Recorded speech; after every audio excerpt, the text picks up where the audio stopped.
Hello and welcome to Free Expression on the Weekend. Sometimes politics is like the weather. You can actually feel the wind change direction. This was one of those weeks. Two of our columnists wrote this week about the crumbling medical consensus around what's frequently called gender-affirming care for minors. Louise compares the medical community's embrace of gender-affirming care to its embrace in an earlier era of lobotomy. I mean, it's a very provocative comparison to make because, of course, lobotomy now is synonymous with medical harm. Lobotomy is a type of brain surgery which basically severs the connections between the frontal lobe and other parts of the brain. It's really chilling, right? But honestly, so is sex reassignment surgery. I mean, if you actually look into what is done, particularly when you're talking about bottom surgery, so-called, it's just as chilling as lobotomy. It causes just as much physical harm. So the expression that was used by Walter Freeman, so this was the guy who really pioneered the procedure, was psychosurgery. So the idea that you could use surgical techniques to treat the person's psychology. The sex reassignment surgery does the same thing.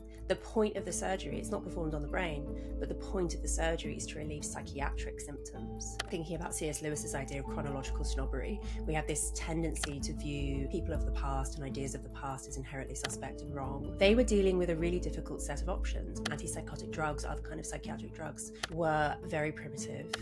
What would actually happen generally to someone who had severe mental illness is that they would be confined to an asylum for their entire lives, and asylums were awful. Lobotomy seemed to offer a route out of an otherwise miserable, suffering life. But in many ways, we really do need to see so-called gender-affirming care as a similar kind of historical event. I think when you're actually in the midst of a phenomenon like this, it can be hard to see how much harm is really being done. The evidence has been there for a long time that actually this isn't in the best interest of patients.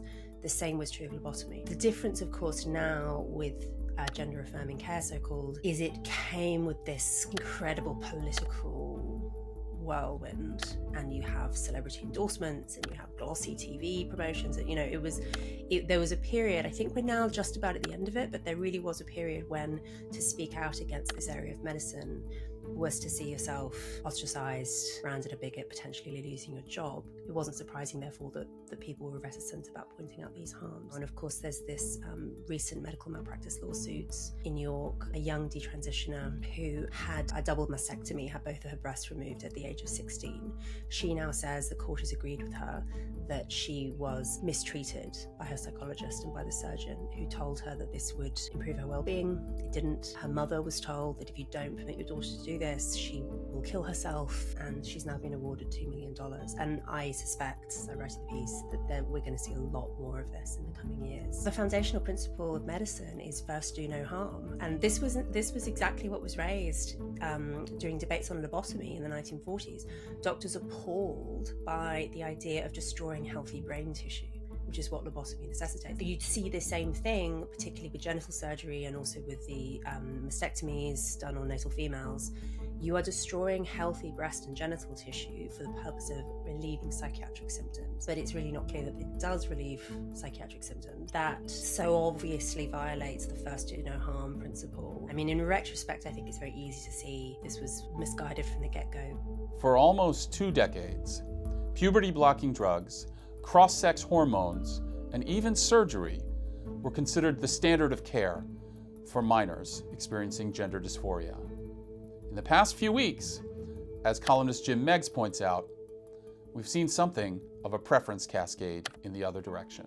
I love this concept of the preference cascade, where people all express a certain view, but they can't express those preferences. The classic example is when the Berlin Wall came down, and all these loyal East Germans who were loyal to their communist government were suddenly out in the streets, tearing down the wall. And we're seeing this happen today in the trans area with youth gender medicine. There was never a lot of evidence that these treatments helped these young people with their distress. The rush to medicalize these conditions was premature and dangerous. We like to think that scientific and medical institutions, they reach a consensus through a long period of rigorous scientific study. But in the case of these interventions for gender dysphoria, if you look back, there was actually very little of that. I think what we partly saw was a kind of ideological capture of organizations, but really a relatively tiny number of people within these medical organizations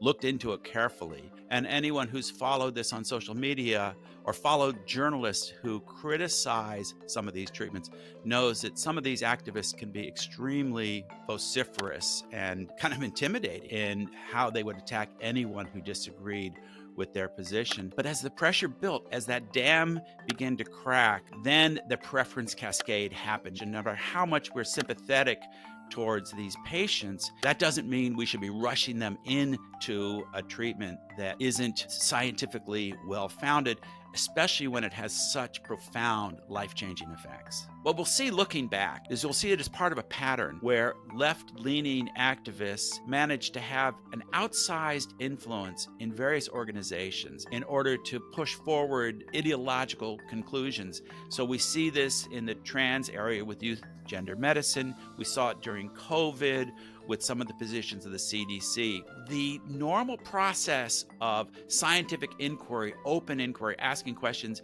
and journalistic inquiry, they got short-circuited. It's heartening that this preference cascade is happening, that we're finally rolling back in this field in terms of youth gender medicine, but it's discouraging because it's one more event that will damage the credibility of these institutions for a generation to come.